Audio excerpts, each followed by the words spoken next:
Hi, I'm Jefferson Boyer. I'm past president of the Whitehaven Heritage Association, and I've done a lot of research about Whitehaven and in particular the Whitehaven Ferry.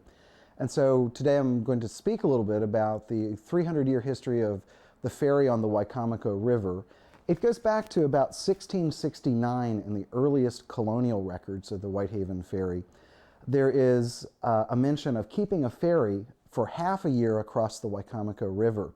And the half a year is something that's mentioned quite regularly with the records. What they did was, when they settled the area, they settled the rivers very quickly. All the property along the Wicomico River, for example, was snatched up from the 1660s to the 1700s, and very established plantations were along the rivers. And during the season of growing, they were expected to produce tobacco for the colony, and in the meantime, in the off years, or not the off years, but in the off months, they were expected to clear a roadway at the back of their property, and the adjacent neighbors would clear a roadway or a trail. So the roadways and the ferries are essential to building the infrastructure of the county or the colony of that time, which was Somerset County. Whitehaven is now in Wicomico County, but it was Somerset County until 1867, when Wicomico was formed out of Worcester and Somerset County. Now, back to the early days of the ferry, there's that mention in 1669. We don't know exactly where that ferry was. It's just a passing reference, but it's a ferry over the Wicomico. They used to have a hiccup in Wicomico, and it was the Wicomico River. And when you look at the records, they also spelled ferry with a double F, so it was ferry and Wicomico, and it sounds like everybody has a stammer, but it's just the spelling of the 1600s. 1671, it gets interesting. Thomasin Hart, or Tamsin Hart, is in court, and she's there because of a bastardy hearing. She had an illegitimate child. So there was always a trial, and then there was a fine or a punishment. And in this case, Thomasin Hart was found guilty of bearing a bastard child, and as a fine, she was supposed to keep a ferry for both horse and foot, as it says in the document, on the Wicomico River for half a year. We don't think that she actually kept the ferry, but there's nothing to say either way. But she was a servant of Thomas Shiles, and Thomas Shiles is one of the first settlers that came to Whitehaven in the early 1600s. He has a creek named after him that is just downriver from the village. So either Thomas Shiles probably took over the fine, since she was his servant, an indentured servant at that time. So that puts a ferry down at the lower end of the Wicomico River as early as 1671. There are some other references to ferries. There's a curious reference in 1683 with John Gillis. John Gillis is authorized to keep a ferry on a branch run of the Wicomico River. Now, the Gillis's lands are much farther north than Whitehaven. The branch may be either Cutmaptico Creek or Rockawakan Creek, but it doesn't seem to be down in this area. A lot of the records, there's some missing parts of the records in the 1600s, so there's a lot of gaps that we just don't know what happens with. After 1683 or so, and it's renewed for a year to keep the ferry, that was usually done in November in the colony. In 1687, Thomas Willen, who owns land near Whitehaven, is authorized to keep a ferry, and it's renewed for the next year. So 1687 is the earliest that we know of a ferry right down in Whitehaven. So that puts it at 320 some years in the past. Thomas Willen dies in 1688, and then in his death inventory, it mentions both a boat and 3,000 pounds of tobacco leaves in the tobacco house that are due for keeping the ferry. Currency was forbidden among the colonists in the colonial age, so tobacco leaves and different pound amounts of tobacco leaves served as currency. So that is the earliest that we can find of Whitehaven. There's a fairly regular ferry that's there in the 1600s. In 1689, the next ferryman is authorized 3,000 pounds of payment for the tobacco.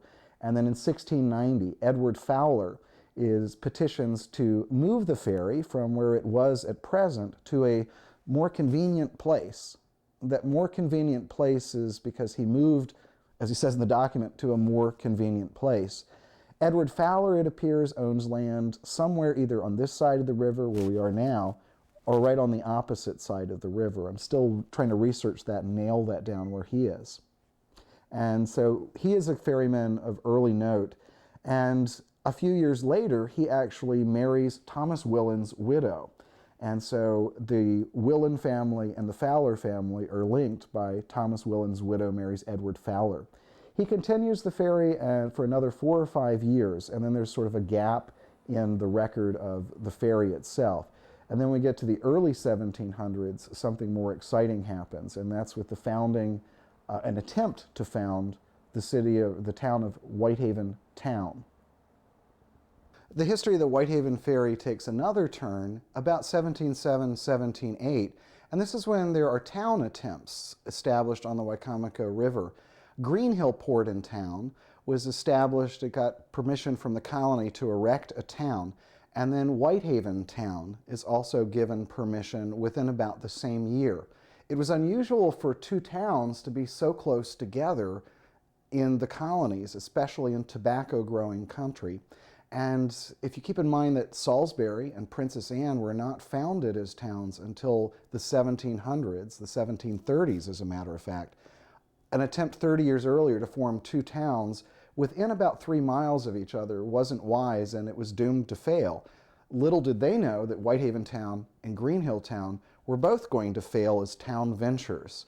And in the early days, the ferry was essential, or so they thought, in making the towns prosperous. So in the year of 1707, 1708, there's a petition with the legislature to move the ferry from where it is, we're talking the Whitehaven Ferry now, up to Greenhill Church, in that area where Greenhill Town was on the river. And that was met with a lot of opposition. Colonel George Gale, who was a large, powerful landowner, the Gale family owned land here and in Whitehaven, England. They were very established in the tobacco trade. Colonel George Gale goes to the leadership of the colony and has a petition with 62 signatures saying that they should not shut down the Whitehaven Ferry, or it wasn't called that, it was called the Lower Ferry at the time, but they should run another ferry across the river at Green Hill and then see which one gets more traffic and more travel, and then decide which one to continue or discontinue. And that effort was actually approved. They decided to keep 2 ferries on the river for that time. Eventually, though, the Whitehaven Ferry is the one, what we call the Whitehaven Ferry, is the one that remains established. Part of that is probably due to the ease of travel. Greenhill is up above Wicomico Creek's branching point. So if you're going to points eastward across the river or southeast, you'd actually have to cross the Wicomico River and then cross Wicomico Creek. So you'd, instead of 1 ferry, have 2. The Whitehaven Ferry, when you cross it, it's got a nice proximity to both the Mount Vernon area, to where Princess Anne later develops, and then where the colonial county seat was. And that, where the Somerset courthouse was not around a town, but it was somewhere, from what I'm told, around Revel's Neck, Raccoon Point, and that area. So it made good sense to travel. Another thing I should have said before is with the Whitehaven Ferry and its location at the bottom of the Wicomico River, it provided a fairly straight shot across to the Nanticoke River. The Nanticoke River is actually essential for travel up to the north end of Somerset County, and Somerset County at one time included all the way up to Lewis, Delaware, and a bit farther above. But to travel there, it was faster to go up the Nanticoke River as far inland past Seaford as you could, and then cut across northwesterly to Lewis. The reason was there was a huge swamp in the middle of what is now Wicomico and Worcester area. It was a great cypress swamp, and passage through that was just buggy and wet and slow going. So the travel didn't go in the colony, it went around the edges of it. And so this ferry was essential for getting everybody to the courthouse from the northern end of Somerset County.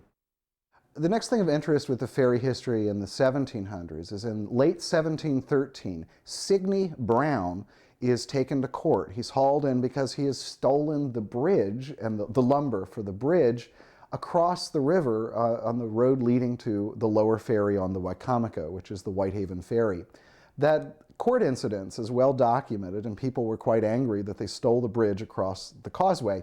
He was ordered by the court to replace it, and they make a mention in that of the bridge had been there for a long time standing, and it aided the travelers in getting to and from the ferry. So this little bit of history shows us that the roadway across from the present-day ferry that cuts across a little creek and the causeway were there for at least 300 years. And there's a record in the 1780s that one of the first acts in the early days, the state of Maryland, after we win independence, is to rebuild the causeway and the bridge leading to the lower ferry of the Wicomico River. So we can assume, I think fairly safely, that that roadway has always been there since the ferry was here on the lower end of the Wicomico River. The next leap that happens is another 20 years later, and it's an interesting chapter of who's keeping the Whitehaven Ferry and who's keeping some of the other ferries on the Wicomico River. The next record of note happens in 1732 when Alice Ellis, she's the widow of Merrick Ellis, petitions the court. Merrick Ellis was the ferryman in the early 1730s. She petitions the court that she be enabled to keep the ferry across the Wicomico River. So Alice Ellis is the ferry woman, or the female ferry operator, the first one that we know of in the Wicomico region. But for that same year, there are also two other women that are mentioned as ferry keepers. There's a big gap in what I've been able to research on the Whitehaven Ferry. There are passing references to the ferry itself and to the roadway leading to the ferry all the way through the early 1800s. And there's also the building of a wharf on the Somerset side of the river, as well as one here. In the 1820s, they're anticipating the arrival of the steamboat. So from Somerset County and Princess Anne, the Minokan is too shallow for a steamboat to pass up to Princess Anne, turn around, and get back out the river. So the logical stopping point is the other side of Whitehaven town itself. And the ferry wharf on the other side, there was a steamboat wharf that was built adjacent to that, or just upriver from it. And I should probably backtrack a little bit here. Whitehaven town, that I mentioned earlier in the early 1700s, is not actually a village from all that I can determine with research and what some other scholars have found as well. It was laid out as a town, almost like a housing development, where only 2 or 3 houses were built on all of the lots that were laid out for the town. And so it kind of went belly up as a venture, and it remains a ghost town. It was a lot of land where people kept it as a lot in Whitehaven town, but there was no town. If you look at maps from the time period, all the way up through the early 1800s, Whitehaven never appears on a map. Other communities, Princess Anne, Trapp, which is now modern-day Allen, or Salisbury, Vienna, all of these cities that were from the early 1700s appear, but Whitehaven never makes it on a map until 1820. We also know that the post office began in 1809 in Whitehaven, on this side of the river where the village is now. And that same year, a deed reference makes mention of the fact that the property is located at the lower ferry, which was recently renamed Whitehaven. So 1809, we're talking 200 years ago this year, is the anniversary date of the founding of the village of Whitehaven. There were 3 plantations along the river that were closely adjoined that formed sort of a community at the lower ferry, but there wasn't a village of Whitehaven until 1809. So after that, it's referred to as the Whitehaven Ferry. Before that point, it's always the lower ferry. So it's another clue as to what happened to the first Whitehaven town, which was located across the river. It's a ghost town. And the next part of it is in the 1860s, when Wicomico County is formed. What happens is Somerset County and Wicomico agree to split the costs of the ferry. The county line is actually midway across the river, and so if someone's running from the law, they could hop on the ferry and get across to the other side and probably escape.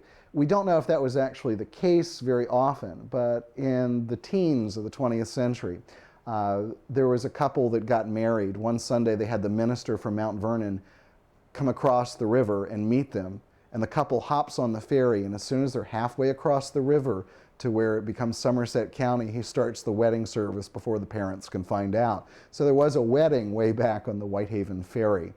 And actually the couple at their 50th wedding anniversary, years later, had a cake shaped like the Whitehaven Ferry as part of their services, and it's a memorial to kind of that end of it.